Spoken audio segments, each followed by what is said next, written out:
There's been an increase in phishing scams during the pandemic. That's where con artists send out emails and texts hoping to reel in victims. Reporter Nancy Chen tells us about a new scam that targets people who are already down on their luck. The pandemic led to job losses and people signing up for unemployment benefits online, something con artists have keyed in on. How successful have these scammers been?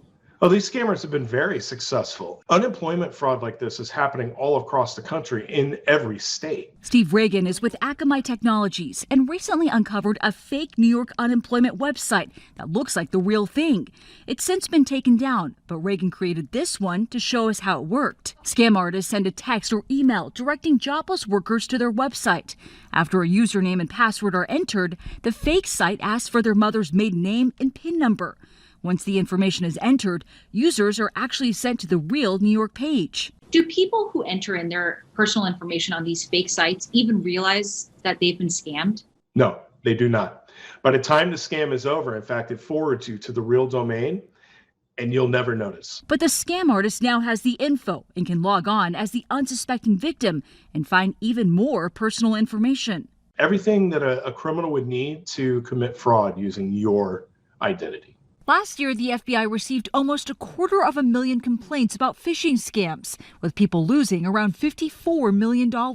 If you do fall for one of these phishing scams, the consequences can be pretty severe. CBS tech reporter Dan Patterson says criminals who get personal info can sell it on the dark web. Think twice before you click on any link in your email or your text messages. One way to spot a fake site is to double check the URL. For example, this looks like a legitimate Google site, but it's not because of the .tk at the end. A small difference that can lead to big problems if your info ends up in the wrong hands.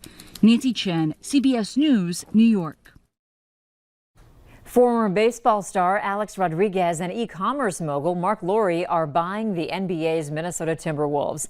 The $1.5 billion sale also includes the WNBA, the Minnesota Lynx.